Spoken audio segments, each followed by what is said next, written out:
കാരണം ജീവിതത്തിൽ വിജയിക്കുമെന്ന് ഉറപ്പുള്ള, വിജയിക്കാൻ തയ്യാറായിട്ടുള്ള ആളുകളുടെ മുൻപിലാണ് ഞാൻ ഇരിക്കുന്നത്. അത് തന്നെ എന്നെ സംബന്ധിച്ച് വലിയൊരു പോസിറ്റീവ് എനർജിയാണ്. 100-200 ആളുകള് രാവിലെ 6 മണിക്ക് ഇങ്ങനെ വന്നിട്ട് ഒരു ഗൂഗിൾ മീറ്റിനോ സൂം മീറ്റിങ്ങിനകത്ത് വന്ന് ഇരിക്കുകയാണ്. വിജയിക്കാൻ തയ്യാറായിട്ട് അതിനുവേണ്ടി പണിയെടുക്കാൻ തയ്യാറുള്ള ആളുകളാണ്. ഒത്തിരി സന്തോഷം. ഓക്കെ, അപ്പൊ എന്റെ ഒരു എക്സ്പീരിയൻസ് ആണ് ആവശ്യം. എന്റെ പേര് പരിചയപ്പെടുത്തി, മുനീർ എന്നാണ്. വയനാട് ജില്ലയിൽ മുട്ടിലാണ് എന്റെ ദേശം എന്നും പറഞ്ഞു. അപ്പൊ ഞാന് ഒരുപാട് പുറകിലേക്ക് പോവല്ല, പക്ഷെ അതിനൊക്കെ പിന്നെ ഒരു കാര്യമുണ്ട്. അതുകൊണ്ടാണ് ഞാൻ 7ാം ക്ലാസ് പഠിക്കുന്ന സമയത്ത്, അല്ലെ, നമ്മളൊക്കെ ജീവിതത്തിൽ വിജയിക്കാൻ വേണ്ടി വരുന്ന, വിജയിക്കാൻ നമ്മൾ ആദ്യം സ്കൂളിലേക്കാണ് പോവുക. ഇപ്പൊ സ്കൂളിൽ പോകുന്ന കാലഘട്ടത്തിലും എനിക്ക് എന്തില്ലായിരുന്നു, എന്തിന് സ്കൂളിൽ പോയി പഠിക്കാൻ പോകണം, എന്തിന് പഠിക്കണം, അതിനു മുമ്പ് നമുക്കൊരു പർപ്പസ് ഉണ്ടാവുമല്ലോ, നമ്മുടെ ജീവിതത്തിന് തന്നെ ഒരു പർപ്പസ് വേണമല്ലോ. അപ്പൊ ഇതൊന്നും ഇല്ലാതെ പോകുന്ന ഒരു സമയത്ത് 7ാം ക്ലാസ്സിലെത്തിയും ബയോളജി ടീച്ചർ ചോദിച്ചു എന്താവാനാണ് ആഗ്രഹം എന്ന് ചോദിച്ചപ്പോഴാണ് സത്യത്തിൽ എന്താവാനാണ് പഠിക്കാൻ പോകുന്നതിനുള്ള ചിന്ത വരുന്നത്. എന്റെ വീട് ഒരു പാടവരമ്പത്തായിരുന്നു അന്നത്തെ വീട്. അപ്പൊ ഒരുപാട് റോഡിലേക്ക് നടക്കണമെങ്കിൽ ഇച്ചിരി വയലിലൂടെ നടന്നു വേണം വരാന്. എന്റെ ഉമ്മാക്കാണെങ്കിൽ നല്ല ആസ്മയാണ്. അപ്പൊ ഈ ആസ്മ ഉള്ള ഒരു ഉമ്മാനെ ഒരു സുഖമില്ലാതാവുന്ന സമയത്ത് നമുക്ക് റോഡിലേക്ക് എത്തിച്ച് അതൊരു ഹോസ്പിറ്റലിലേക്ക് കൊണ്ടുപോകണേ വളരെയധികം പ്രയാസം ഉണ്ടായിരുന്നു. അപ്പൊ ഈ ഒരു സമയത്ത് ഞാൻ ചിന്തിച്ചത്, ഞാനൊരു ഡോക്ടർ ആവുകയാണെങ്കിൽ എന്റെ ഉമ്മാക്ക് എത്ര ട്രീറ്റ്മെന്റ് കൊടുക്കാനോ. 7ാം ക്ലാസ് ഞാൻ ചിന്തിച്ച അങ്ങനെ ഞാൻ ഡോക്ടർ ആവണം എന്നൊരു ആഗ്രഹവും പറഞ്ഞു. പക്ഷെ അത് പറഞ്ഞു കഴിഞ്ഞപ്പോഴാണ് നമ്മൾ ചിന്തിക്കുന്നത്, ആരൊക്കെയാണ് ഡോക്ടർ എന്ന് നോക്കുമ്പോൾ ഒരു ചായ ഉണ്ടാക്കുന്ന ഹോട്ടലിൽ ചായപ്പണി എടുത്തുകൊണ്ടിരിക്കുന്ന എന്റെ ഉപ്പാക്ക് എന്നെ ഒരു ഡോക്ടർ ആക്കാൻ കഴിയില്ല എന്നുള്ളൊരു തെറ്റായ ധാരണ എന്റെ മനസ്സിൽ കയറി കൂടി 7ാം ക്ലാസ്സിന്. അന്ന് മുതൽ പിന്നെ പഠനത്തെ കുറിച്ച് പുറകോട്ടെ, എന്തെങ്കിലും ചെയ്ത് ജീവിക്കാനുള്ള വരുമാനം കണ്ടെത്തണം, ഉപ്പാനെ സഹായിക്കണം എന്നുള്ള മൈൻഡ് അല്ലാതെ പഠിച്ചിട്ട് ഞാനൊരു ഡോക്ടർ ആവാനോ അല്ലെങ്കിൽ അത്തരത്തിലുള്ളൊരു ഇതിലേക്ക് എത്തും എന്നുള്ളൊരു വിശ്വാസം നഷ്ടപ്പെട്ടു പോയി. അങ്ങനെ 10ാം ക്ലാസ് കഴിഞ്ഞ് അത് കഴിഞ്ഞിട്ട് ലോറി ജീവിതമായിരുന്നു ആദ്യം തുടങ്ങിയത്. റിയൽ എസ്റ്റേറ്റ് മേഖലയൊക്കെ പിന്നെ വരുന്നത്. ലോറി മേഖലയിലേക്ക് വന്ന് ഒരു 3 ദിവസം ലോറിയിൽ രാവും പവനും പണിയെടുത്താൽ 50 രൂപ കൂലി ഉണ്ടാകും. കാരണം പണി പഠിക്കാൻ പോകുന്നതാണ്. അങ്ങനെ പഠിച്ച് ഡ്രൈവറായി. അങ്ങനെ പിന്നെ ഉപ്പ ഒരു ലോറി എടുത്തു, അത് എന്നെ ഏൽപ്പിച്ചു. അങ്ങനെ പിന്നീട് ഞാനും ജ്യേഷ്ഠനും കൂടെ ഷെയർ ആയിട്ട് ഒരു ലോറി എടുത്തു. അങ്ങനെ 2 ലോറിയും അതിൽ ഒന്നിൽ എന്റെ സ്വന്തം ലോഡൊക്കെ ആയിട്ട് മെയിൻറ്റെയിൻ ചെയ്തൊക്കെ പോകുന്ന ഒരു ഘട്ടത്തിലാണ് വണ്ടിക്ക് ഒരു ബോംബെയിൽ വെച്ചൊരു ആക്സിഡന്റും അതിന് മുമ്പായിട്ട് തന്നെ അനുജനൊരു ആക്സിഡന്റ്. ഈ 2 കാര്യങ്ങൾ ഏകദേശം വീട് പണി എടുത്തിരിക്കുന്നത്. സാമ്പത്തികമായിട്ട് ആകെ തകർന്ന് അന്ന് വരെ ഞാൻ കുറ്റം പറഞ്ഞും കളിയാക്കിക്കൊണ്ടിരുന്ന ആളുകളായിരുന്നു റിയൽ എസ്റ്റേറ്റ് മേഖലയിൽ ഉണ്ടായിരുന്ന ആളുകൾ. കാരണം അധ്വാനിക്കാതെ പണം മേടിക്കുന്നത്. പക്ഷെ എല്ലാം തകർന്ന് ഒരു 8-10 ലക്ഷം രൂപയോളം ബാധ്യതയും വന്ന് മറ്റൊരാൾ, കാരണം ഒരു ലോറി മുതലാളിയൊക്കെ ആയിരുന്നു ഒരാൾക്ക് ലോറിയിലോ മറ്റൊരു പണി തരാൻ പോലും ഒരാളില്ലാത്ത ആ സിറ്റുവേഷൻ, അതിൽ റിയൽ എസ്റ്റേറ്റ് മേഖലയിലേക്ക് വരുന്നത്.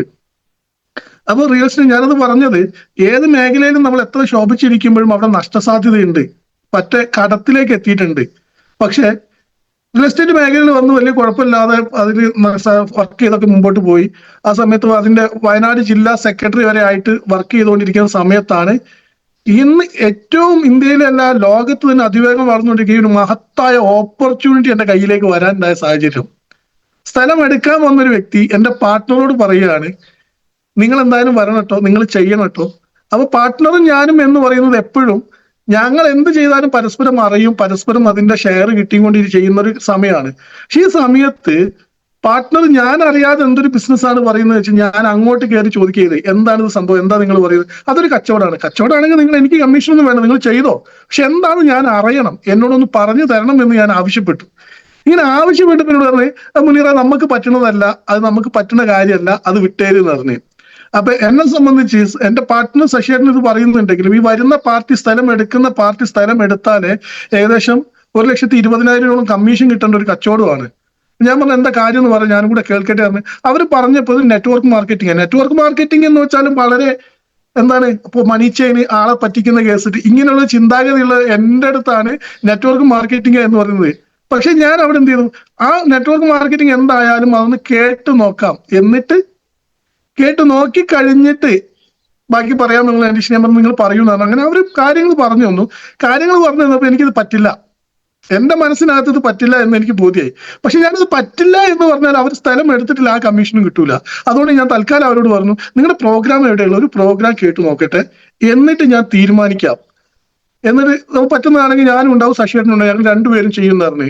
അങ്ങനെ അവർ പ്രോഗ്രാം സെന്റർ ഒക്കെ പറഞ്ഞു തന്ന് അങ്ങനെ അവിടുന്ന് തൽക്കാലം ആ കച്ചവടം നടക്കാൻ വേണ്ടി മാത്രം ഒരു പ്രോഗ്രാം ചെല്ലാന്ന് പറഞ്ഞു. അങ്ങനെ ടൗണിൽ വന്ന സമയത്താണ് എന്നോട് കുറെ കാലമായിട്ട് മറ്റൊരു നെറ്റ്വർക്കിൽ മോഡിക്കെയറാണ് നെറ്റ്വർക്ക് അതിന്റെ പ്രവർത്തിച്ചുകൊണ്ടിരിക്കുന്ന ഒരു വ്യക്തി ഇത് എന്നോട് നിരന്തരമായിട്ട് അവരൊക്കെ മീറ്റിംഗിലേക്ക് വരണം, ബിസിനസ് ചെയ്യണം എന്ന് പറഞ്ഞുകൊണ്ടിരിക്കുന്നുണ്ടായിരുന്നു. വെറുതെ അയാളെ കണ്ടപ്പോൾ ഞാൻ ജസ്റ്റ് ഒന്ന് പറഞ്ഞു, നാസർക്ക നിങ്ങൾ ചെയ്യുന്നോന്നല്ല നെറ്റ്വർക്ക്, ഇതൊരു പുതിയ കമ്പനി വന്നിട്ട് കേട്ടു നോക്ക്. നാസർക്ക എന്നെ പിടിച്ചു വെച്ചിട്ട് പറഞ്ഞു, അവരൊന്ന് എന്റെ അടുത്ത് ഇരുത്തിത്താ, അവര് ഞാൻ പറയും എന്റെ കമ്പനി അവരെ കൊണ്ട് ഞാൻ ചെയ്ത് കാണിച്ചു തരാം എന്ന് പറഞ്ഞു.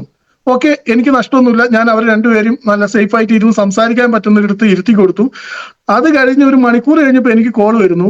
ഭയങ്കരമായിട്ട് ആ ഒരു നെറ്റ്വർക്ക് മാർക്കറ്റ് കൊണ്ട് നടന്ന വ്യക്തി അത് നിർത്തിയിട്ട് മൈലേജ് മാർക്കറ്റിംഗ് ചെയ്യാം എന്ന് പറഞ്ഞിട്ടുണ്ട് എന്ന് എനിക്ക് ഫോൺ ചെയ്ത് പറയുമ്പോൾ അവിടെയാണ് ഞാൻ ചിന്തിക്കുന്നത്, ഇത്ര സീരിയസ് ആയിട്ട് ഒരു നെറ്റ്വർക്ക് മാർക്കറ്റിംഗ് കൊണ്ട് നടക്കുന്ന ഒരു വ്യക്തി അത് ഒഴിവാക്കി മൈലേജിലേക്ക് വരണം എന്നുണ്ടെങ്കിൽ ഇതിനകത്ത് എന്തോ ഉണ്ട്. ആ സമയത്ത് ഞാനൊരു തീരുമാനം എടുത്തു, എന്നാ പിന്നെ ഒരു പ്രോഗ്രാം ഒന്ന് കേട്ടു നോക്കാം. ആദ്യം ഞാൻ പറ്റിക്കാൻ പറഞ്ഞതാണെങ്കിലും പിന്നീട് അത് കേട്ടു നോക്കാം എന്നൊരു തീരുമാനം എടുത്തു. അങ്ങനെ അമ്പലയിൽ വെച്ചിട്ട് ഒരു ചെറിയൊരു കുഞ്ഞു പ്രോഗ്രാമിലാണ് ഞാൻ പോയിട്ട് ഈ ഒരു പ്രോഗ്രാം കേൾക്കുന്ന സമയത്ത് അവിടുന്ന് കുറച്ച് ആളുകൾ എന്ത് പറയുന്നുണ്ട്, ഒരുപാട് പ്രൊഡക്റ്റുകൾ ഉപയോഗിച്ച റിസൾട്ടുകളൊക്കെ പറയുന്നു. ഈ റിസൾട്ടുകൾ പറയുന്നത് കേട്ടപ്പോൾ സത്യസന്ധമായിട്ട് പറയുന്ന റിസൾട്ട്, കാരണം ഇത് ആരും പറഞ്ഞു പഠിപ്പിച്ചു അല്ലെങ്കിൽ സയന്റിഫിക്കലായിട്ടൊന്നല്ല അവർ പറഞ്ഞത്, അവർ ഉപയോഗിച്ചു കിട്ടിയ റിസൾട്ട് അത് എങ്ങനെ തേച്ചു ഇതൊക്കെയാണ് പറയുന്നത്. ചാമ്പിത്താലൊക്കെ ഉപയോഗിച്ച് ഞാൻ കരുതി എന്തായാലും കുറച്ച് പ്രൊഡക്റ്റ് മേടിച്ചു വെക്കാം, ബിസിനസ് ചെയ്യലോ ചെയ്യാതിരിക്കലൊക്കെ പിന്നീട് എന്തായാലും പ്രൊഡക്റ്റ് മേടിക്കാം. സത്യത്തിൽ അന്ന് എനിക്കൊരു 1000 രൂപയുടെ പ്രൊഡക്റ്റ് ഞാൻ മേടിച്ചു. അതേപോലെ തന്നെ എന്റെ കൂടെയുള്ള ശശിയേട്ടന് ഒരു 1000 രൂപയുടെ പ്രൊഡക്റ്റ് മേടിച്ചു കൊടുത്തുകൊണ്ട് ഞങ്ങൾ അന്ന് അവിടുന്ന് ആ പ്രൊഡക്റ്റ് മേടിച്ചു വന്നു. അത്ഭുതം എന്ന് പറയാം, ഒരുപാട് കാലം മുട്ടുവേദനയൊക്കെ ഉണ്ടായിട്ട് അത് മാറാതെ എനിക്ക് കൃത്യമായിട്ട് അറിയുന്ന എൻ്റെ ഒരു ബന്ധുവിന് ഈ ഒരു ചാമ്പി തൈലം കൊടുക്കുകയും ആ ചാമ്പി തൈലം ഉപയോഗിച്ച് അവര് എന്റെ വീട്ടിലേക്ക് കുറച്ച് ദൂരമുണ്ട്, നടന്നൊന്നും വരാൻ കഴിയാത്ത അവര് നടന്ന് എന്റെ വീട്ടിൽ വന്നു എന്നുള്ളത് അറിഞ്ഞപ്പോഴാണ് ഞാൻ ഹാപ്പി ആയത്. അങ്ങനെയെങ്കിൽ ഞാൻ ഇതിനകത്ത് ബിസിനസ് ചിന്തിച്ചിട്ടില്ല, എന്റെ ബന്ധുവിന് കിട്ടിയ ഒരു മാറ്റം. അങ്ങനെയാണെങ്കിൽ എന്റെ ചുറ്റുവശത്തായിട്ട് ഒരുപാട് ആളുകൾ മുട്ടുവേദനയും പല പ്രശ്നങ്ങളുള്ള ആളുകളുണ്ട്, ഇവർക്കൊക്കെ ഈ പ്രൊഡക്റ്റ് കൊടുക്കാലോ. ഞാൻ മേടിക്കും, ലാഭം ഒന്നും എടുക്കാതെ അവർക്ക് കൊടുക്കും. കാരണം എന്റെ പ്രൊഫഷൻ അന്ന് റിയൽ എസ്റ്റേറ്റ് മേഖല തന്നെയാണ്. ഞാൻ നെറ്റ്വർക്ക് മാർക്കറ്റ് ചെയ്യാനൊന്നും ഉദ്ദേശിച്ചിട്ടില്ല. പക്ഷെ പ്രൊഡക്റ്റ് റിസൾട്ട് ഉള്ളതാണ്, മറ്റുള്ളവർക്ക് ആശ്വാസം ഉണ്ടെങ്കിൽ എന്തുകൊണ്ട് നമുക്കത് ചെയ്തു കൊടുത്തുകൂടാ, ഒന്ന് മേടിച്ചു കൊടുത്തുകൂടാ, ഇത്ര ഞാൻ ചിന്തിച്ചിട്ടുള്ളൂ. ഇങ്ങനെ ഞാൻ ചാമ്പിത്തായിലൊക്കെ മേടിച്ചു കൊടുക്കാൻ തുടങ്ങി. അങ്ങനെ കൊടുത്ത സമയത്താണ് എൻ്റെ ഒരു അധ്യാപകന് എന്താ അത് മരുന്ന് കച്ചവടമാണോ എന്നൊക്കെ എന്നോട് ചോദിച്ചത്. അപ്പൊ ഞാൻ പറഞ്ഞു, മരുന്ന് കച്ചവടമല്ല സാറേ, ഇത് ഇങ്ങനെ ഒരു സംഭവം ഉണ്ട് തന്നെ. ഇപ്പൊ എന്നോട് വെച്ച് അത്യാവശ്യം ജീവിച്ചു പോകുന്നില്ലേ, ബിരിയാണിയൊക്കെ കഴിക്കുന്നില്ലേ, ലോറിയൊക്കെ ഓടുന്നില്ലേ, ഇനി ഉണ്ട തിന്നാൻ പോണോ, വേണ്ടാത്ത പണിക്ക് നിൽക്കണോ എന്ന് ചോദിച്ചു. അപ്പൊ എനിക്ക് മനസ്സിലായ കാര്യങ്ങള് എന്റെ അധ്യാപകനൊന്ന് ബോധിപ്പിക്കണമല്ലോ. അങ്ങനെ അധ്യാപകന്റെ അടുത്ത് പോയി സംസാരിച്ച് അധ്യാപകൻ എങ്ങനെയായാലും ഇതൊന്നും കേൾക്കാൻ തയ്യാറാക്കി മുഴുവൻ കേട്ടു. അപ്പൊ സംസാരിക്കാൻ കേട്ടു. എന്റെ ലാസ്റ്റ് എന്നോട് പറഞ്ഞു, ആരും വേണ്ടാത്ത പണിക്ക് നിൽക്കേണ്ട പോലെയാണ്. അപ്പൊ ഞാൻ എന്ത് ചെയ്തു, അധ്യാപകന് മുട്ടുവേദന ഉണ്ടായിരുന്നു, ഞാൻ ഒരു ചാമ്പിത്തായിൽ എടുത്ത് കൊടുത്തിട്ട്, സാറേ അതുവരെ എന്റെ കയ്യിനകത്ത് ഇതുണ്ട് പക്ഷെ ഞാൻ കൊടുത്തില്ല, സാറേ എന്റെ വീട്ടിൽ ആർക്കും മുട്ടുവേദന ഇല്ല, പക്ഷെ ഇത് മുട്ടുവേദന മാറുമെന്ന് എനിക്ക് നല്ല ബോധ്യമുണ്ട്, സാറിന്റെ കാലുവേദന ഉണ്ടല്ലോ, സാർ ഉപയോഗിച്ചിട്ട് ഒരാഴ്ച ഉപയോഗിച്ച് ബാക്കി എനിക്ക് തന്നേരെ എന്ന് പറഞ്ഞ് ആ സാറിന്റെ അടുത്ത് ഞാനൊരു ചാമ്പി തൈലം കൊടുത്തപ്പോൾ ചാമ്പി തൈലം കിട്ടിയതും നേരെ സാർ അതിനേക്കാൾ വേഗത്തിൽ എന്നോട് ഇങ്ങോട്ടേക്ക് പറയും, ഇതായിരുന്നു സാധനം, ഇത് സൂപ്പറാണ്. കാരണം സാറിന്റെ ഒരു സുഹൃത്ത് ഒരു പോലീസുകാരനായിരുന്നു, ആക്സിഡന്റ് ആയി, എല്ലാ ട്രീറ്റ്മെന്റും കഴിഞ്ഞ് ഇനി ട്രീറ്റ്മെന്റ് ഒന്നുമില്ല, പെയിൻ കില്ലർ അധികം കഴിക്കണ്ടെന്നൊക്കെ പറഞ്ഞു വിട്ടു. അദ്ദേഹത്തിന് ഒരുപാട് വേദനയുള്ള സമയത്ത് ഏതോ ഒരു ലേഡി സാധനങ്ങൾ കൊണ്ട് വീടാന്തരം വിൽക്കുന്ന സമയത്ത് അവർ ഒഴിവാക്കേണ്ട എന്നുള്ള ഉദ്ദേശത്തിൽ അദ്ദേഹം ഒരു ചാമ്പി തൈലം മേടിച്ചിരുന്നു. ആ ചാമ്പി തൈലത്തിന്റെ റിസൾട്ട് അദ്ദേഹത്തിന് മുട്ടുവേദന മാറ്റി. അതിൽ നിന്ന് അല്പം എന്റെ അധ്യാപകനും കൊടുത്തിരുന്നു. പിന്നീട് ഇത് എവിടെ കിട്ടുമെന്ന് മെഡിക്കൽ ഷോപ്പിൽ എവിടെയും ചോദിച്ച് കിട്ടാതായപ്പോൾ ഇത് എവിടെ കിട്ടുമെന്ന് അന്വേഷിച്ച് ഇവർ ഇരിക്കുന്ന സമയത്താണ് ഞാൻ ഈ ചാമ്പി തൈലം കൊണ്ട് കൊടുക്കുന്നത്. എന്റെ ഭാഗ്യം എന്ന് പറയാം. അങ്ങനെ ആ ദേവസ്വം മാഷ് എന്ന് പറഞ്ഞ എന്റെ അധ്യാപകൻ ഈ ഒരു പ്രൊഡക്റ്റിനെ കുറിച്ച് നല്ലത് പറഞ്ഞു, ഇത് ഒത്തിരി പേർക്ക് കൊടുക്കണം എന്ന് പറഞ്ഞു, ഒത്തിരി റിസൾട്ടുള്ള സാധനമാണ്. അങ്ങനെ അന്ന് അധ്യാപകൻ ഏറ്റെടുത്ത് ഒത്തിരി പേരുടെ ഇത് പറഞ്ഞു, പലർക്കും പ്രൊഡക്റ്റുകൾ ആവശ്യം വന്നു. നമ്മുടെ ഡെപ്യൂട്ടി കളക്ടർ ചാമിക്കുട്ടി സാർ പോലും മേടിച്ചത്. ദേവസ്വം മാഷ് ആളെ പറ്റിക്കാനോ അല്ലെങ്കിൽ ഒന്നിനും വേണ്ടി ഇത് ചെയ്യില്ല, ഒരു കാര്യത്തെ കുറിച്ച് പഠിക്കാതെ പറയില്ല. പിന്നെ എന്റെ ഉപ്പാന്റെ പേര് കുഞ്ഞാപ്പാണ്, കുഞ്ഞാപ്പാന്റെ മോന് ആളെ പറ്റിച്ചിട്ട് വേണ്ട ജീവിക്കാൻ എനിക്കറിയാം, എന്തായാലും തന്നേരി എന്ന് പറഞ്ഞിട്ടാണ് അങ്ങനെയുള്ള ആളുകൾ പോലും പ്രൊഡക്റ്റുകൾ മേടിച്ചത്. ആ മേടിച്ച പ്രൊഡക്റ്റൊക്കെ റിസൾട്ടായി വീണ്ടും വന്ന സമയത്താണ് അന്ന് വരെ ബിസിനസ് ആയിട്ടോ അല്ലെങ്കിൽ നെറ്റ്വർക്ക് മാർക്കറ്റിംഗ് ആയിട്ടോ ഒന്നും ഏറ്റെടുക്കാത്ത എന്റെ അടുത്തേക്ക് എന്റെ ഗ്രേറ്റ് ലീഡേഴ്സ് സന്തോഷ് സാറും ഷിനോജ് സാറും സുബി സാറൊക്കെ വന്നിട്ട് എന്നോട് പറയാ, സാറേ നിങ്ങൾ ഇങ്ങനെ ചെയ്യുകയാണെങ്കിൽ ഇതിനകത്തൊരു ടൂറൊക്കെ ഉണ്ടായിരുന്നു, ഞങ്ങൾ പറയാതെ ഇരുന്നതാ, കാരണം ഓൾറെഡി 3 മാസമായിരുന്നു ആ ഒരു ടൂറിന്റെ ടൈം. 1 മാസം കഴിഞ്ഞിട്ടാണ് ഞാൻ ഈ ഒരു സംഭവം ഈ ബിസിനസ് തന്നെ ഞാൻ കേൾക്കാൻ പോകുന്നത്. അപ്പൊ എന്നെ പോലെ ഒരാളോട് ഒരു ടൂറിനെ കുറിച്ചൊന്നും പറഞ്ഞിട്ട് കാര്യമില്ല, കാരണം ഏറ്റെടുക്കൽ പോയിട്ട് ഒന്നും ചെയ്യാൻ ഇതിനകത്ത് തയ്യാറാവാതെ വന്നൊരു വ്യക്തിയാണ്. പക്ഷെ ഇത്ര പ്രൊഡക്റ്റുകൾ കൊടുത്തു അതിന്റെ റിസൾട്ട് ആണ് എന്റെ അടുത്തേക്ക് അവർ എത്തിച്ചത്. ഞാൻ വീണ്ടും വീണ്ടും മേടിച്ച് കൊടുക്കുന്നതുകൊണ്ടാണ് അവർ വന്നത്. അപ്പൊ എന്നോട് പറഞ്ഞ ഒരു തായ്ലൻഡ് ട്രിപ്പ് ഉണ്ട്, അതൊക്കെ പോകാൻ സാധിക്കും. ഇത് പറയുന്ന സമയം ആയപ്പോഴേക്ക് ഞാൻ വന്ന് 2 ആഴ്ച കഴിഞ്ഞു, പിന്നെ കറക്റ്റ് 1.5 മാസമാണ് ഉള്ളത്. പക്ഷെ ഞാൻ ചോദിച്ചു, ഞാൻ സ്വന്തമായി ലോറി എല്ലാം കൊണ്ട് നടന്ന് ഇങ്ങനെ പ്രശ്നങ്ങളൊക്കെ വന്ന് കടങ്ങളൊക്കെ വന്നിട്ടും ഒരു താജ്മഹൽ കാണാൻ പോകണം എന്ന് ചോദിച്ചാൽ ഇന്നും നടന്നിട്ടില്ല. ഈ സമയത്താണ് കുറച്ച് ചാമ്പിത്തൈലും പേസ്റ്റൊക്കെ കൊടുത്തിട്ട് തായ്ലൻഡ് പോകാം എന്ന് പറയുന്നത്. നഷ്ടമൊന്നുമില്ല. ഞാൻ എന്താ ചെയ്യേണ്ടത്? അപ്പൊ എന്നോട് ഞങ്ങൾ പറഞ്ഞു തരുമ്പോൾ ചെയ്താൽ മതി സാറെ, സിമ്പിളായിട്ട് പിടിക്കാം നമുക്ക്, സാറിന് ഇങ്ങനെ സെയിൽ നടക്കുന്നതാണ്. കൃത്യമായിട്ട് 1.5 മാസം ആ ലീഡേഴ്സ് എന്ത് പറഞ്ഞോ അതിനനുസരിച്ച് പ്രവർത്തിച്ചത് കൊണ്ട് 1.5 മാസം കഴിഞ്ഞപ്പോഴേക്ക് ആ തായ്ലാന്റ് ടൂർ വിൻ ചെയ്യാൻ സാധിച്ചു എന്നുള്ളതാണ്. അപ്പൊ എന്റെ എൻട്രി അങ്ങനെ ആയിരുന്നു. ഈ തായ്ലാന്റ് ടൂർ വിൻ ചെയ്തപ്പോൾ അപ്പോഴും ഞാൻ ബിസിനസ്സായി ചെയ്യാനൊന്നും ഉദ്ദേശിച്ചില്ല കേട്ടോ. അപ്പോഴും പ്രൊഡക്റ്റുകൾ ആളുകൾക്ക് കൊടുക്കാം, പിന്നെ ഈ ഒരു തായ്ലൻഡ് ടൂർ കൊണ്ടുപോകുന്നത് വരെ ഇവരെ കൂടെ ഇങ്ങനെ നടക്കാം. അത് കഴിഞ്ഞിട്ട് എന്റെ പഴയ പണിക്ക് തന്നെ പോകാം, കാരണം ഇവരെ കൂടെ നിന്നിട്ടുള്ള തായ്ലൻഡ് ടൂർ കൊണ്ടുപോയിട്ടില്ലെങ്കിലോ. ഇത്ര മാത്രം എന്റെ ചിന്താഗതി. അന്നും ഞാൻ ബിസിനസ്സായിട്ട് ഏറ്റെടുത്തിട്ടൊന്നുമില്ല. പക്ഷേ എന്റെ കൂടെ വന്നത് ഈ ഞാൻ പറഞ്ഞില്ല ആദ്യം നെറ്റ്വർക്ക് കുറിച്ച് കേട്ട് അദ്ദേഹം ചെയ്യാ എന്ന് പറഞ്ഞതാണ് ഞാൻ ഇതിലേക്ക് പോകേണ്ടായത്. അദ്ദേഹം നന്നായിട്ട് ഏറ്റെടുത്തിരുന്നു. അതുപോലെ ഞാൻ ബൈ ചാൻസ് ഒരാള് മാറി വിളിച്ചിട്ടാണ് ദിലീപ് കുര്യൻ എന്ന് പറഞ്ഞ ഇന്ന് സ്റ്റേറ്റിംഗ് കോർഡിനേറ്റർ റാങ്കിലാണ് ഫോണ് കിട്ടുന്നതും. അങ്ങനെ അദ്ദേഹത്തോട് പോയിട്ട് സന്തോഷ് സാർ പ്ലാൻ പ്രസന്റ് ചെയ്യും. അദ്ദേഹം ആംബയുടെ ഒരു ലീഡറൊക്കെ ആയിട്ട് വർക്ക് ചെയ്തത്. ആംബയാണ് വലിയ കമ്പനി എന്നൊക്കെ പറഞ്ഞെങ്കിലും ഈ കമ്പനിയുടെ പ്രൊഡക്റ്റ് എന്തായാലും ലീഗലായിട്ടുള്ള കമ്പനിയാണ്, അതുകൊണ്ട് പ്രൊഡക്റ്റ് മോശമാവില്ല. ഇൻകം പ്ലാൻ ഒന്ന് പറയാൻ പറഞ്ഞു. ഇൻകം പ്ലാൻ പറഞ്ഞപ്പോൾ ഇത്ര ഇൻകം കൊടുക്കുന്നുണ്ടോ എന്നാണ് അദ്ദേഹം ചോദിച്ചത്. നമുക്ക് ആളുകൾ ഇത് ഇത്രേ കിട്ടുള്ളൂ, ഇത് എങ്ങനെ കിട്ടും? പുള്ളി ഇത് ചോദിച്ചു വളരെ ആക്റ്റീവായിട്ട് ചെയ്യാമെന്ന് പറഞ്ഞ് ഏറ്റെടുത്തു. ഇങ്ങനെ അവർ ഏറ്റെടുത്തു. സത്യത്തില് എനിക്ക് നെറ്റ്വർക്ക് മാർക്കറ്റിനെ കുറിച്ച് അറിയില്ല, പ്രൊഡക്റ്റിനെ കുറിച്ച് ഞാൻ റിസൾട്ട് ഉള്ളത് കൊണ്ട് മറ്റുള്ളവർക്ക് കൊടുത്തു. പക്ഷെ എന്റെ കൂടെ വന്നവർക്ക് നെറ്റ്വർക്ക് മാർക്കറ്റിംഗ് അറിയാവുന്ന ആളുകളും എന്നെ സഹായിക്കാൻ വന്ന എന്റെ ലീഡേഴ്സ് ശക്തമായി പ്രവർത്തിക്കുകയും ചെയ്ത ഒറ്റ കാരണത്താലാണ് തായ്ലൻഡ് ടൂർ വിന്നായത്. അതല്ല മുനീറിന്റെ ഒരു കഴിവോ അതല്ലെങ്കിൽ നെറ്റ്വർക്കിലെ എക്സ്പീരിയൻസോ ഒന്നും ഒരു തായ്ലൻഡ് ടൂർ വിൻ ചെയ്യുന്ന സമയത്ത് അതിനകത്ത് ഉണ്ടായിട്ടില്ല. എന്റെ ലീഡേഴ്സിന്റെ എന്റെ കൂടെ കടന്നു വന്നവരുടെ മികവുകൊണ്ട് മാത്രം അന്ന് ഒരു ടൂർ വിൻ ചെയ്തതാണ്. പക്ഷെ അത് കഴിഞ്ഞ് കുറച്ച് കഴിഞ്ഞപ്പോ എനിക്കൊരു ഒരു തപാൽ വന്നു. ആ തപാലിനകത്തുള്ളത് ടീം കോർഡിനേറ്റർ റാങ്കിൽ എത്തേണ്ട ഒരു സിറ്റുവേഷൻ ആണ്. അത് കൂടാതെ ഒരു 3 ലക്ഷത്തിന് ഇൻഷുറൻസിന്റെ സിറ്റുവേഷനും കിട്ടി. അത് കഴിഞ്ഞപ്പോഴേക്ക് ഒരു ശനിയാഴ്ച ആയപ്പോൾ ആപ്പിനകത്ത് ഒരു കാര്യം കാണിച്ചു, 36,000 രൂപ ആഴ്ച വരുമാനം. കാരണം ഈ ലീഡേഴ്സ് എല്ലാം കൂടി പ്ലാൻ ചെയ്ത് എല്ലാം കൂടി ഓടി പിടിച്ചിട്ട് ലാസ്റ്റ് അവസാന വീക്കിലേക്കാണ് മാക്സിമം ബിസിനസ് കയറിയത്. അതുകൊണ്ട് തന്നെ എന്റെ ആഴ്ച വരുമാനം 36,000. അവിടെയാണ് ഞാൻ ചിന്തിച്ചത്, ഞാൻ ലോറിയുടെ പുറകിലും റിയൽ എസ്റ്റേറ്റ് പുറകിലും ഒക്കെ ഇങ്ങനെ ഓടിയിട്ട് കണ്ടിന്യൂ ആയിട്ട് ഒരു വരുമാനമൊന്നുമില്ല. ഇവിടെ ഇങ്ങനെ പ്രവർത്തിച്ചപ്പോഴേക്കും ഒരു തായ്ലൻഡ് ട്രിപ്പും കിട്ടി, 3 ലക്ഷത്തിന് ഇൻഷുറൻസ് കവറേജും കിട്ടി, 36,000 രൂപ ആഴ്ച വരുമാനവും കിട്ടി. അങ്ങനെയാണെങ്കിൽ ഇത് കുഴപ്പമില്ലല്ലോ, ഒന്ന് നോക്കാലോ എന്നുള്ള രീതിയിൽ ഞാൻ ഇതിന്റെ പുറകെ വന്നു. അങ്ങനെയാണ് പ്രോഗ്രാം സെന്ററിൽ ചെല്ലുമ്പോൾ അവിടെ സ്റ്റേജിൽ കയറി സംസാരിക്കാൻ, മൈക്ക് പിടിച്ച് സംസാരിക്കാൻ പറ്റാത്ത ഏറ്റവും വലിയ അച്ചീവ്മെന്റ് ആണത്. നിങ്ങൾ ഇത്രയും ആളുകളുടെ മുമ്പിലേക്ക് ഇങ്ങനെ സംസാരിക്കാൻ കഴിയാതെ മൈലേഷന്റെ പവർ മാത്രമാണ് ഇതിനകത്ത് വന്നുകൊണ്ട് മാത്രമാണ് ആ സ്റ്റേജിൽ ഒന്ന് മൊമെന്റോ കിട്ടുന്നത്. അപ്പൊ ഇവിടെ നമുക്ക് എല്ലാ സ്വീകരണങ്ങളും മൊമെന്റോ കിട്ടുന്നു, വരുമാനം കിട്ടുന്നു, ടൂറ് കിട്ടുന്നു, ഇതെല്ലാം അപ്പോഴേ ഇത്രയും കാലം 10-11 വർഷക്കാലം രാവും പകലും ലോറിയിൽ ഓടിയിട്ട് അത് കിട്ടാത്ത ഒരുപാട് നേട്ടങ്ങൾ ഇത് കൊടുത്തിട്ട് കിട്ടുന്നതാണ്. പിന്നീട് ഞാൻ ആ മേഖലയിലേക്ക് പോകാൻ പാടില്ലല്ലോ. അങ്ങനെയാണ് മൈലേഷണൽ മാർക്കറ്റിംഗ് എന്ന് പറയുന്ന ബിസിനസ് ഞാൻ ഏറ്റെടുക്കാനുണ്ടായ കാരണം. ഇതിൽ എന്റെ കഴിവായിട്ടൊന്നും വന്നതല്ല. ഇനി ഇതിനകത്ത് ഏറ്റെടുത്തതിന് ശേഷം എന്ത് കിട്ടി എന്ന് ചോദിച്ചു കഴിഞ്ഞാൽ ഏറ്റവും ഞാൻ തുടക്കത്തിൽ പറഞ്ഞു 7ാം ക്ലാസ്സിൽ നിന്നാണ് ഞാൻ തുടങ്ങുന്നത്. 7ാം ക്ലാസ്സിൽ ഞാൻ പഠിക്കുന്ന സമയത്ത് എന്റെ ഉമ്മാക്ക് ഉണ്ടായിരുന്ന ആസ്മയാണ് ഞാൻ ഒരു ഡോക്ടർ ആവണമെന്ന് അന്ന് ചിന്തിച്ചെങ്കിൽ പിന്നീട് എനിക്കിപ്പോ 45 വയസ്സ്.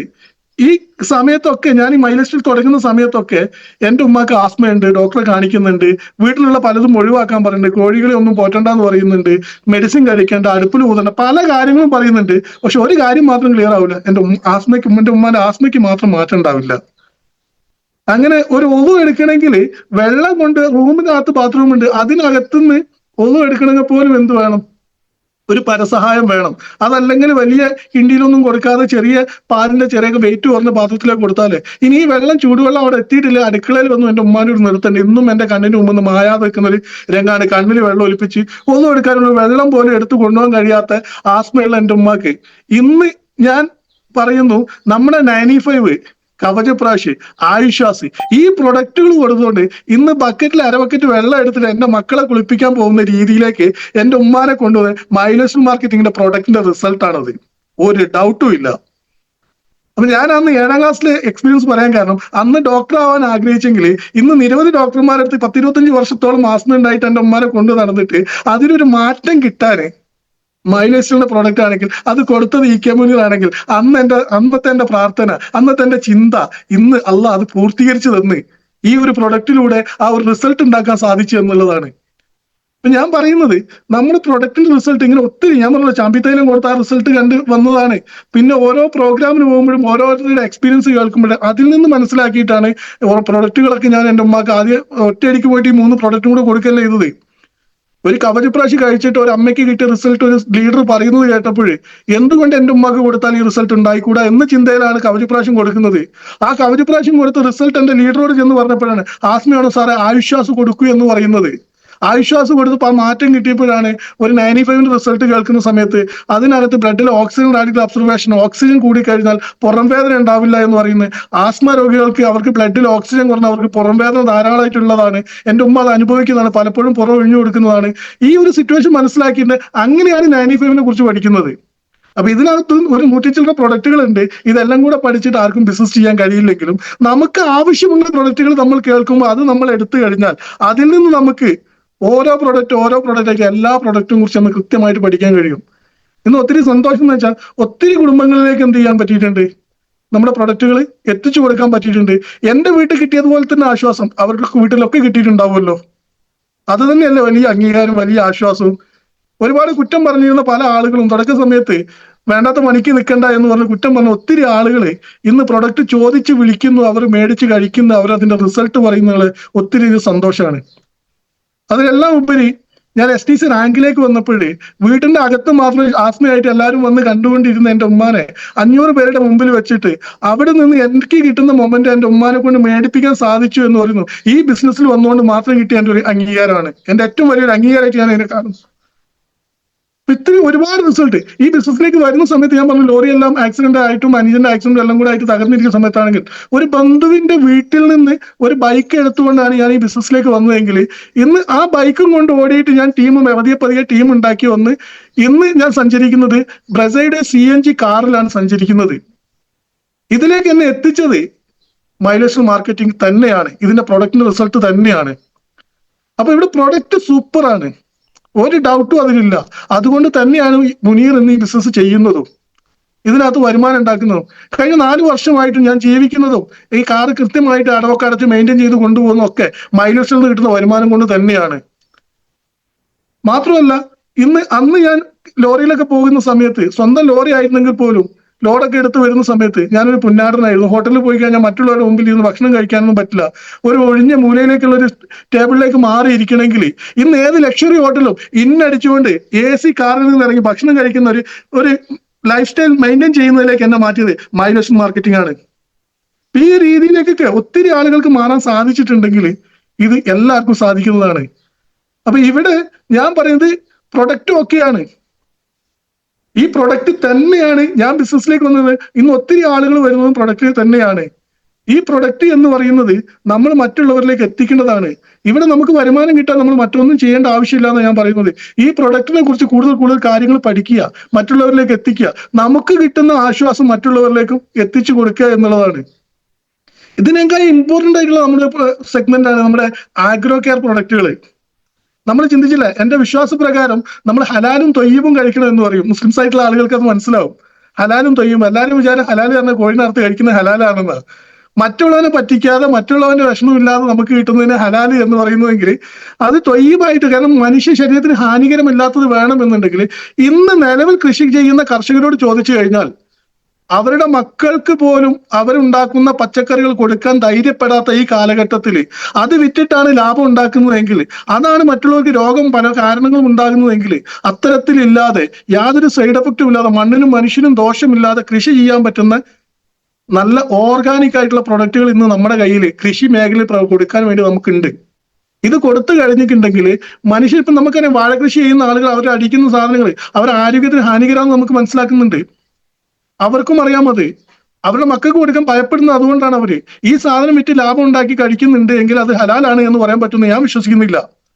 അത് കഴിച്ചിട്ട് സൈഡ് എഫക്ട് ഉണ്ട്, പ്രശ്നങ്ങൾ ഉണ്ട് എന്നും അത് തൊയ്യവിലും പെടുമെന്ന് ഞാൻ വിശ്വസിക്കുന്നില്ല. അപ്പൊ ഇത് മനുഷ്യ ശരീരത്തിന് ഹാനികരമില്ലാത്ത രീതിയിൽ കൃഷി ചെയ്യാൻ കഴിയുന്ന പ്രൊഡക്റ്റുകളും ഇന്ന് നമ്മുടെ കയ്യിലുണ്ട്. ഇത് കൊടുത്തു കഴിഞ്ഞാൽ ജസ്റ്റ് ഞാൻ പറയുമ്പോൾ നമ്മുടെ മുമ്പിൽ ഈ കേൾക്കുന്ന ആളുകൾ മുഴുവൻ വീട്ടിലൊക്കെ ചെറുതായിട്ട് പച്ചക്കറി ചെയ്യുന്ന ആളുകളാണ്. ഒരു ഗ്രോമാജിക്കും ഒരു ബൂസ്റ്ററും മേടിച്ചിട്ട് അതൊന്ന് പരീക്ഷിച്ചു നോക്കിയാൽ പോലും വലിയ മാറ്റം കാണാൻ കഴിയും. ഞാൻ എൻ്റെ വീട്ടിൽ പരീക്ഷിച്ചതാണ്. തക്കാളി കൊലയ്ക്കുന്നത് പോലെ വഴുതനങ്ങിന് കൊലയായിട്ട് വഴുതനങ്ങ ഉണ്ടായി വരികയും അതിന്റെ ടേസ്റ്റ് നല്ല ടേസ്റ്റ് ആണ് എന്ന് പറഞ്ഞ് പച്ചക്കറിക്കടക്കാരും കൊണ്ടുപോയ അയൽവാസികളൊക്കെ ചോദിക്കുന്ന രീതിയിലേക്ക് ആ ഒരു പ്രൊഡക്റ്റ് കിട്ടിയിട്ടുണ്ടെങ്കിൽ എല്ലാ വീട്ടിലും നമ്മൾ എല്ലാവരും ഓരോ പാക്കറ്റെങ്കിലും ബൂസ്റ്ററും ഗ്രോമാജിക്കും മേടിച്ച് നമ്മുടെ വീട്ടിൽ ഗ്രോ ബാഗിലോ അല്ല വീട്ടുമുറ്റത്തായിട്ട് പച്ചക്കറികൾ ജൈവ രീതിയിൽ നമ്മൾ തയ്യാറാക്കി മറ്റുള്ളവർക്ക് മാതൃക കാണിച്ചു കൊടുത്താൽ ഒരു വിപ്ലവം സൃഷ്ടിക്കാൻ നമുക്ക് സാധിക്കും. അപ്പൊ ഞാൻ കൂടുതലായിട്ട് പറയുന്നില്ല, നമ്മുടെ പ്രൊഡക്റ്റ് സൂപ്പർ പ്രൊഡക്റ്റ് ആണ്, കമ്പനിയും സൂപ്പറാണ്, റിസൾട്ട് സൂപ്പറാണ്. പിന്നെ ഇതിനകത്ത് ബിസിനസ് ആയിട്ട് വരുന്ന ഇപ്പൊ ഇത്ര രാവിലെ 6 മണിക്കൊക്കെ വന്നിരിക്കുന്ന ആളുകൾ പ്രൊഡക്റ്റിനെ കുറിച്ച് കേൾക്കാന്നോ അതല്ലെങ്കിൽ മുനീറിനെ കേൾക്കാന്ന് വെച്ചാൽ ഇതിനകത്തൊരു ബിസിനസ് ഉണ്ട്, ഇതിനകത്ത് നേട്ടങ്ങൾ ഉണ്ടാക്കാം എന്ന് കരുതി വരുന്ന ആളുകൾ തന്നെയാണ്. ഞാൻ പറയുന്നത് ഇതിനകത്ത് പ്രത്യേകിച്ച് നമ്മൾ ഒന്നും ചെയ്യേണ്ട ആവശ്യമില്ല. ഈ പ്രൊഡക്റ്റുകൾ നമ്മൾ ഉപയോഗിക്കുക, ആ ഉപയോഗിച്ച റിസൾട്ട് മറ്റുള്ളവരോട് പറയാ എന്നുള്ളത് മാത്രം തന്നെ ഉള്ളൂ. ഇതിനകത്ത് പരാജയപ്പെട്ട ഒത്തിരി ആളുകൾ പരാജയപ്പെട്ടിട്ടും പല നെറ്റ്വർക്കിലും വന്നത് പല നെറ്റ്വർക്ക് പോലെയല്ല മൈലേസ്റ്റിൽ എന്ന് എനിക്ക് അതിനകത്ത് ആദ്യം പറയാനുള്ളൂ. അതേപോലെ തന്നെ പരാജയത്തിന്റെ കാരണം എന്തെങ്കിലും ഉണ്ടെങ്കിൽ അത് നമ്മളിൽ മാത്രമാണ്. പരാജയ കാരണം നമ്മളിൽ നിന്നാണ്. പരാജയത്തിന്റെ ആ ഒരു വിജയത്തിന്റെ കാരണവും വിജയത്തിന്റെ വഴികളും അതും നമ്മളിൽ നിന്നാണ്. നമ്മൾ എന്താണോ ചിന്തിക്കുന്നത്, നമ്മൾ എന്താണോ മനസ്സിലാക്കി വെച്ചത്, അതിനനുസരിച്ചായിരിക്കും നമ്മുടെ വിജയവും പരാജയവും എല്ലാം. ഇവിടെ തനിച്ച് നമ്മൾ അധ്വാനിച്ച് ജീവിക്കുക അല്ലെങ്കിൽ തനിച്ച് വരുമാനം ഉണ്ടാക്കുക എന്ന് പറയുന്നത് വലിയ പ്രയാസമുള്ള കാര്യമാണെങ്കിൽ നമ്മൾ കൂട്ടമായിട്ട് തനിച്ച് നേടുന്നതിന്റെ പാതി പരിശ്രമവും പാതി പ്രവർത്തനവും മതി കൂട്ടായ്മയായിട്ടുള്ള വിജയത്തിലേക്ക്.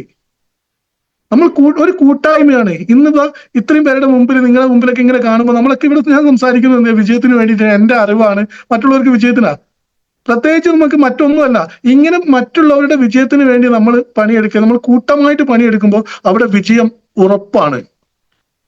പിന്നെ നമ്മുടെ നാട്ടിലൊക്കെ നമുക്ക് ജീവിക്കുമ്പോൾ സാധാരണ പണമുള്ള ആളുകൾക്ക് വലിയ അംഗീകാരമൊക്കെ ഉണ്ടാകും അല്ലെ. ഇങ്ങനെ സിറ്റുവേഷൻ ഒക്കെ ഉണ്ട്. ഇവിടെ അതിനൊക്കെ മറികടക്കാൻ കഴിയുന്നത് മൂല്യമുള്ളതിന്റെ കൂടെ നിന്നാൽ മൂല്യം ഉണ്ടാകും, ഉറപ്പാണ്. ഇവിടെ മൂല്യമുള്ള ഒത്തിരി ലീഡേഴ്സാണ് നമ്മള്. ഉമ്മർ സാറിനെ ഞാൻ ഇങ്ങനെ കാണുന്നു. ഉമ്മർ സാറിന്റെ സ്പീച്ച് ഒന്നും കേൾക്കാൻ നടന്നിട്ടില്ല. അതേപോലെ അയ്യൂബ് സാറ്, റജീന മേഡം, ഇങ്ങനെ നിരവധി ലീഡേഴ്സ് ഇതിനകത്തുണ്ട്. ഈ ബിസിനസ്സിനകത്ത് പഠിച്ച് വരുമാനം മേടിച്ച് മൂല്യമുള്ള വ്യക്തികളായിട്ടുള്ള ആളുകളുടെ കൂടെ നമ്മൾ നിന്ന് കഴിഞ്ഞാൽ തന്നെ നമ്മുടെ മൂല്യം കൂടും. മൂല്യം കൂടാൻ വേറെ ഒന്നും ചെയ്യേണ്ട ആവശ്യമില്ല.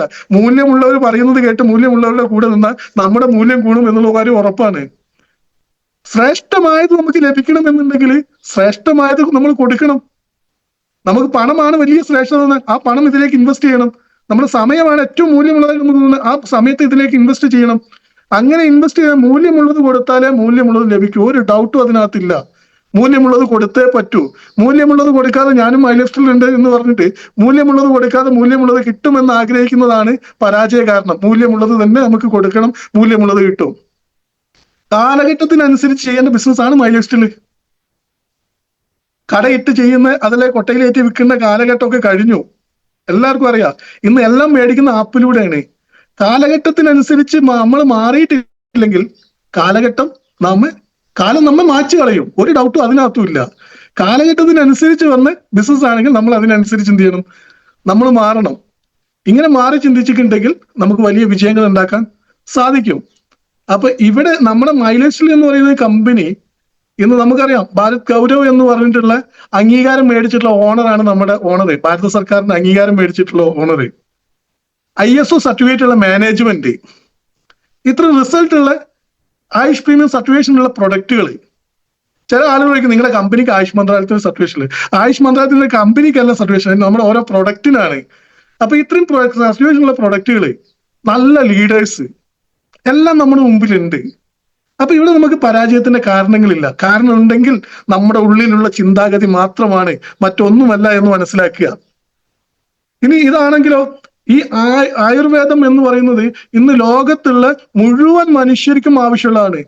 ഈ ബിസിനസ്സിനകത്തുള്ള മുഴുവൻ ആളുകൾക്ക് എന്നല്ല ഞാൻ പറഞ്ഞത്, ലോകത്തുള്ള മുഴുവൻ ആളുകൾക്കും ആവശ്യമുള്ള, മുഴുവൻ ആളുകൾക്കും റിസൾട്ട് തരുന്ന, മുഴുവൻ ഇപ്പൊ എന്റെ ഉമ്മാക്ക് കഴിച്ചത് മാറിയിട്ടുണ്ടെങ്കിൽ ഇന്ന് എന്റെ ബന്ധുക്കൾ കുറ്റം പറഞ്ഞവരും മേടിച്ച് കഴിച്ച് അവർക്ക് റിസൾട്ട് ഉണ്ടെങ്കിൽ, എന്റെ അനുജന്മാർ പോലും എന്നെ കുറ്റം പറഞ്ഞിട്ട് അവർക്ക് ഇന്ന് യൂറിക് ആസിഡ് മാറിയിട്ടുണ്ടെങ്കിലും അതുപോലെ പല പ്രയാസങ്ങളും ഇതിനകത്ത് ഈ പ്രൊഡക്റ്റ് കഴിച്ച് മാറിയിട്ടുണ്ട്. ഇതൊക്കെ ഡോക്ടേഴ്സിനെ കാണിച്ചിട്ടുണ്ട്. ഡോക്ടർമാരെ കുറ്റം പറഞ്ഞ ഡോക്ടർമാർ വേണ്ട എന്നല്ല, ജീവിതശൈലി രോഗങ്ങൾ അകറ്റാൻ നമ്മുടെ ജീവിതശൈലി ഒന്ന് മാറ്റിയാൽ മതി, വേറെ ഒന്നുമില്ല. അതിന് പറ്റിയ പ്രൊഡക്റ്റുകൾ നമ്മുടെ അടുത്തുണ്ട്. ഇതാണ് ആളുകളിലേക്ക് കൊടുക്കേണ്ടത്. ഈ ജീവിതശൈലി നമ്മൾ ഉണ്ടാക്കിയെടുക്കുന്ന രോഗങ്ങളാണ്. ഈ രോഗങ്ങൾ മാറ്റണമെങ്കിൽ അതിനനുസരിച്ച് ഫുഡ് സപ്ലിമെന്റ് ആയിട്ട് നമ്മുടെ അടുത്ത് കുറച്ച് പ്രൊഡക്റ്റുകൾ ഉണ്ട്. ഇത് മനസ്സിലാക്കുക, ഇത് മറ്റുള്ളവർക്ക് പറഞ്ഞു കൊടുക്കുക. ഈ രീതിയിൽ പോയി കഴിഞ്ഞിട്ടുണ്ടെങ്കിൽ 100% ഉറപ്പാണ് അവർക്കും മാറ്റം കിട്ടും. ഇത് അവർക്ക് മാറ്റം കിട്ടുന്നത് അറബിക്കും മാറ്റം കിട്ടും, അമേരിക്കക്കാരനും മാറ്റം കിട്ടും, ബ്രിട്ടനുകാരനും മാറ്റം കിട്ടും. ഇങ്ങനെ ആകുമ്പോൾ ഞാൻ ജസ്റ്റ് നമ്മുടെ വീടുകളിലൊക്കെ നമ്മൾ വീടിന്റെ മുകളിൽ ടാങ്ക് വെച്ചിട്ട് ആ ടാങ്കിൽ നിന്ന് കണക്ഷൻ വലിച്ചിട്ടുണ്ടാകും. കിച്ചണിലേക്ക് ഉണ്ടാവും, ബാത്റൂമിലേക്ക് ഉണ്ടാവും, പൂച്ചെടി നനയ്ക്കുന്നിടത്തുണ്ടാകും. ഇവിടുന്നൊക്കെ കണക്ഷൻ കൊടുത്ത് എല്ലായിടത്തേക്കും വെള്ളം എത്തുമല്ലോ. തിരിച്ചൊന്ന് ചിന്തിച്ചു നോക്കുക. നമ്മളൊരു കണക്ഷൻ ഇട്ടിട്ട് അമേരിക്കയിൽ ഇട്ടിട്ടുണ്ട്, സൗദി അറേബ്യയിൽ ഇട്ടിട്ടുണ്ട്, ബ്രിട്ടനിൽ ഇട്ടിട്ടുണ്ട്, ഇസ്രായേലിൽ ഇട്ടിട്ടുണ്ട്, ബ്രസീലിൽ ഇട്ടിട്ടുണ്ട്. ഇങ്ങനെ എല്ലാ സ്ഥലത്തു നിന്നും ഈ ആയുർവേദത്തിന്റെ കണക്ഷൻ നമ്മൾ കൊടുത്തു കഴിഞ്ഞാൽ ആ പൈപ്പ് ലൈനിലൂടെ റിട്ടേൺ നമുക്ക് പണമായിട്ട് നമ്മുടെ ഇന്ത്യ രാജ്യത്തേക്ക് നമ്മുടെ അക്കൗണ്ടിലൂടെ നമുക്ക് പണം സമ്പാദിക്കാൻ പറ്റും. ഇത് സത്യമാണ്.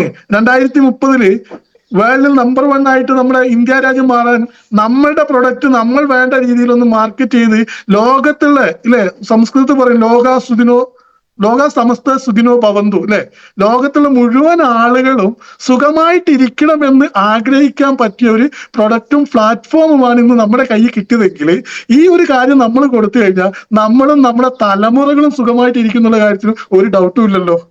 കാരണം അവിടെ നിന്നൊക്കെ പണമാണല്ലോ തിരിച്ചു വരിക. പ്രൊഡക്റ്റ് അങ്ങ് കൊടുക്കുമ്പോൾ പണം തിരിച്ചു വരുന്നുണ്ടെങ്കിൽ നമുക്ക് ഇസ്രായേലിനെ പോലെ ആയുധം വ്യാപാരം ചെയ്തിട്ടല്ല നമ്പർ 1 ആവേണ്ടത്. ലോകത്തുള്ള മുഴുവൻ മനുഷ്യർക്കും സമാധാനവും ആശ്വാസവും ഉണ്ടാക്കിക്കൊണ്ട് ലോകത്ത് നമ്പർ 1 രാജ്യമായി മാറാനും അതിനെ ലോകത്തിലേക്ക് നമ്പർ 1 എത്തിക്കാൻ നമ്മുടെ ഓരോരുത്തരുടെ പരിശ്രമവും ഈ ഒരു പ്രൊഡക്റ്റിലൂടെ ഉണ്ടാവുകയും ചെയ്യുമ്പോൾ നമുക്കും നമ്മുടെ നാടിനും നമ്മുടെ തലമുറകൾക്കും രക്ഷപ്പെടാമെന്നുള്ള കാര്യത്തിൽ എന്തെങ്കിലും ഡൗട്ട് ഉണ്ടോ? അപ്പോ ഇവിടെ ഒരുപാട് നേടാൻ സാധിച്ചു എന്ന് പറയുന്നത് ഒരു ടീമാണ്. ഇന്ന് നമ്മൾ ചിന്തിക്കും പോലെ ചിന്തിക്കാനേ, നമ്മൾ ആഗ്രഹിക്കുന്നത് പോലെ ആഗ്രഹിക്കുന്ന ഒത്തിരി പേര് കൂടെ ഉണ്ടാകാൻ ആ ആഗ്രഹങ്ങൾ സഫലമാകാൻ വലിയ പ്രയാസങ്ങളുണ്ടോ? ഇന്ന് ഇതിനകത്ത് നമ്മളോട് ചങ്കായിട്ടിരിക്കുന്ന കുറെ ലീഡേഴ്സിനെ ക്രിയേറ്റ് ചെയ്യാൻ പറ്റി. അവരുടെ കുടുംബങ്ങളിലേക്ക് വരുമാനം മേടിച്ചു കൊടുക്കാനും അവരുടെ കുടുംബത്തിലുള്ള ആശ്വാസങ്ങൾ, പല മുട്ടുവേദനയുള്ള ആളുകളായിക്കോട്ടെ, അതേപോലെ തന്നെ കുഴിനകം വന്നിട്ടും അതേപോലെ തളർന്നു കിടക്കുന്ന എഴുന്നേക്കാൻ പറ്റാത്ത ആളുകൾ, ഇങ്ങനെയുള്ള ആളുകൾക്ക് ഇവിടെ അത്ഭുതം അല്ലെങ്കിൽ മാജിക് ആയിട്ടുള്ള ഒന്നുമില്ല. കാര്യകാരണങ്ങളാൽ ആയുർവേദത്തിലൂടെ റിസൾട്ട് പറഞ്ഞു കൊടുത്ത് ഇന്ന പ്രൊഡക്റ്റുകൾ ഇന്ന രീതിയിൽ പ്രവർത്തിക്കുന്നത് കൊണ്ടാണ് ഈ റിസൾട്ട് എന്ന് പറഞ്ഞുകൊണ്ട്, അല്ല അത്ഭുത സിദ്ധിയോ വ്യാജസിദ്ധിയോ ഒന്നും കൊടുത്തിട്ടല്ലല്ലോ ഇവിടെ റിസൾട്ട് ഉണ്ടാവുന്നത്. ഈ പ്രൊഡക്റ്റ് ആര് കഴിച്ചാലും റിസൾട്ട്, അതിന് കാര്യകാരണങ്ങളുണ്ട്. കാര്യകാരണങ്ങൾ സഹിതം തന്നെ റിസൾട്ട് കിട്ടുന്ന പ്രൊഡക്റ്റുകൾ. അപ്പൊ ഇത്രയും റിസൾട്ടുകളാണ് എന്നെ സംബന്ധിച്ച് എനിക്ക് ബോധ്യപ്പെട്ട കാര്യങ്ങൾ. ഇനി ഒരുപാട് അനുഭവങ്ങളുള്ള ലീഡേഴ്സ് ഇതിൻ്റെ അകത്തുണ്ട്. ഈ ഒരു ബിസിനസ്സിനകത്ത് വിജയിക്കാനും ആകെ ചെയ്യാൻ ഞാൻ സജസ്റ്റ് ചെയ്യുന്ന ഒരേ ഒരു കാര്യമുള്ളൂ, എനിക്ക് കിട്ടിയതെല്ലാം എൻ്റെ സഹോദരനും കിട്ടണം, എൻ്റെ കൂടെ വന്ന ആളുകൾക്ക് കിട്ടണം. എന്റെ വീട്ടിൽ റിസൾട്ട് കിട്ടിയിട്ടുണ്ടെങ്കിൽ മറ്റുള്ളവന്റെ വീട്ടിലും റിസൾട്ട് കിട്ടണം. എന്റെ അക്കൗണ്ടിൽ എന്തെങ്കിലും പണം വന്നിട്ടുണ്ടെങ്കിൽ അതിന് തുല്യമായിട്ടുള്ള പണം എന്റെ സഹോദരന്റെ അക്കൗണ്ടിൽ, എന്റെ കൂടെ അസോസിയേറ്റ് ചെയ്ത് വന്നവരുടെ അക്കൗണ്ടിലേക്കും കിട്ടണം. ഈ ഒരു ചിന്ത നമുക്കുണ്ടെങ്കിൽ 100% ഉറപ്പാണ് പഠിച്ചോ നമുക്ക് വാരിക്കോരി തന്നുകൊണ്ടേയിരിക്കും. ഇത് കിട്ടണമെന്നുണ്ടെങ്കിൽ അതിനാണ് പറയുന്നത് എല്ലാവരുടെ കയ്യിലും എന്ത് ചെയ്യില്ല, പണം കിട്ടിക്കൊള്ളുന്നില്ല. അതിനും ഒരു അർഹത വേണം. ആ അർഹത എന്ന് പറയുന്നത് ഈ ഒരൊറ്റ കാര്യം മാത്രമേ ഉള്ളൂ, മറ്റുള്ളവരെ സഹായിക്കാനുള്ള ഹെൽപ്പിംഗ് മെന്റാലിറ്റി ഉണ്ടാവുക. മറ്റുള്ളവന്റെ കുറ്റം കണ്ടുപിടിക്കുന്നതിന് പകരം 10 കുറ്റമുണ്ടെങ്കിലും അവന് ഒരു ഗുണമുണ്ടെങ്കിൽ ആ ഗുണം എടുത്തുകൊണ്ട് അവനെ സപ്പോർട്ട് ചെയ്തുകൊണ്ട് അവനെ കൂടെ നമ്മൾ നിന്ന് കഴിഞ്ഞാൽ ഉറപ്പാണ് നമ്മളുടെ ഗുണങ്ങൾ പറയാനും നമുക്ക് വേണ്ടി വരുമാനം തരാനും ആയിരങ്ങൾ നമ്മുടെ കൂടെ ഉണ്ടാകും. അതിന് പറ്റിയൊരു പ്ലാറ്റ്ഫോമാണ് നമുക്ക് മൈലസിൽ എന്ന് പറയുന്ന ഒരു പ്ലാറ്റ്ഫോം കിട്ടിയിരിക്കുന്നത്. ഈഗോ അടിക്കാനും കുറ്റം പറയാനും എവിടെയും പറയുന്നില്ല. ഈ ബിസിനസ് പ്രത്യേകിച്ച് തീർത്തോ ഈ ബിസിനസ്സിനകത്ത് ഒരു കൂട്ടായ്മ, ഒരു സ്നേഹം, ഒരു ഐക്യം എവിടെ പോയി കഴിഞ്ഞാലും. ഇപ്പൊ ഇന്ന് ഞാൻ പല ഗൂഗിൾ മീറ്റിനകത്ത് ഇങ്ങനെ പോയി കഴിയുമ്പോൾ ഓരോ പ്രോഗ്രാമിനൊക്കെ ഒന്ന് ചേർന്ന സമയത്ത് അവിടെ വന്ന് സ്നേഹത്തോട് മുനുസാറേ എന്ന് വിളിച്ചൊരു ഷെയ്ക്കൻഡ്, ഇതൊക്കെ കിട്ടുന്ന സമയത്ത് കിട്ടുന്ന സന്തോഷം നമുക്ക് വരുമാനം മാത്രമല്ല, ഒരുപാട് മനസ്സിന് സന്തോഷം. ഇതിനകത്ത് എന്താണ്, നമുക്ക് ആരോഗ്യവും സന്തോഷം, ആരോഗ്യം കിട്ടുന്നുണ്ട്, പിന്നെ സമ്പത്ത് കിട്ടുന്നുണ്ട്, ഫ്രീഡം കിട്ടുന്നുണ്ട്, അതിലുപരി സന്തോഷം കിട്ടുന്നുണ്ട്. ഈ സന്തോഷവും സമാധാനവും കിട്ടണമെങ്കിൽ ഏറ്റവും നല്ലൊരു പ്ലാറ്റ്ഫോമാണ് മൈലേഴ്സിൽ എന്ന് മനസ്സിലാക്കുക. അപ്പൊ കൂടുതലായിട്ട് ഞാൻ പറയുന്നില്ല. ഇവിടെ നമുക്ക് യാതൊന്നും നഷ്ടപ്പെടാനില്ല. ലോകത്തുള്ള മുഴുവൻ പണവും ഇന്ത്യയിലേക്ക് എത്തിക്കാൻ പറ്റും. ലോകത്തുള്ള മുഴുവൻ മനുഷ്യർക്കും സമാധാനം കൊടുക്കാൻ പറ്റും. ലോകത്തുള്ള മുഴുവൻ മനുഷ്യർക്കും ആശ്വാസം ഉണ്ടാക്കി കൊടുക്കാൻ പറ്റും. പ്രവർത്തിക്കേണ്ടത്, അറിഞ്ഞത്, കിട്ടിയത് ഇന്ന് നമ്മളിലാണ്. നമ്മൾ ഇത് മറ്റുള്ളവരോട് പറയാത്തത് കാരണം, നമ്മൾ എത്തിക്കാത്തത് കാരണം ഒരാൾക്ക് പോലും ഇത് മിസ്സാവരുത് എന്നുള്ള ചിന്ത നമ്മളിൽ ഉണ്ടെങ്കിൽ, കുറ്റം പറയുന്നവരും പരിഹസിക്കുന്നവരും പിന്നീട് അത് മനസ്സിലാക്കി തിരിച്ചു വരുന്നുണ്ടെങ്കിൽ, അതിനെയൊന്നും വക വെക്കാതെ നമ്മൾ ആ രീതിയിൽ മുമ്പോട്ട് പോയാൽ 100% എല്ലാവർക്കും ആശ്വാസം കൊടുക്കാൻ കഴിയും. ഒരു നഷ്ടസാധ്യതയുമില്ലാതെ, യാതൊരു നഷ്ടവും ഒന്നുമില്ലാതെ ഒരുപാട് നേടാൻ കഴിയുന്ന, ഒരുമിച്ച് നിന്ന് നേടാൻ കഴിയുന്ന ഒരു പ്ലാറ്റ്ഫോമിനകത്താണ് നമ്മൾ എത്തിപ്പെട്ടിരിക്കുന്നത്. അതുകൊണ്ട് തന്നെ ഒരുമിച്ച് വളരാൻ കഴിയുന്ന ഈ ഒരു പ്ലാറ്റ്ഫോം, ഈ ഒരു ഐക്യം, ഈ ഒരു പ്രൊഡക്റ്റ്, ഈ ഒരു കമ്പനി, ഈ ലീഡേഴ്സിനെ മുറുകെ പിടിച്ചുകൊണ്ട് അതിന് കൂടെ ശക്തമായി പ്രവർത്തിക്കാതെ ഒന്നും ഇവിടെ ലഭിക്കുന്നില്ല. ശക്തമായി പ്രവർത്തിച്ചുകൊണ്ട് വലിയ നേട്ടങ്ങൾ ഉണ്ടാക്കാനും വലിയ വിജയങ്ങൾ ഉണ്ടാക്കാനും ഈ പ്ലാറ്റ്ഫോമിൽ എന്നെ കേൾക്കുന്ന ഓരോരുത്തർക്കും കഴിയട്ടെ. ആ വിജയത്തിന്റെ ഏറ്റവും ആ കൊടുമുടിയിൽ നമുക്കെല്ലാം ഒരുമിച്ച് നിന്ന് ആഹ്ലാദിക്കാമെന്ന് മാത്രം പറഞ്ഞുകൊണ്ട് എല്ലാവർക്കും വലിയ വലിയ വിജയങ്ങൾ ഉണ്ടാവട്ടെ എന്ന് ആശംസിച്ചുകൊണ്ട് ഞാൻ നിർത്തുന്നു.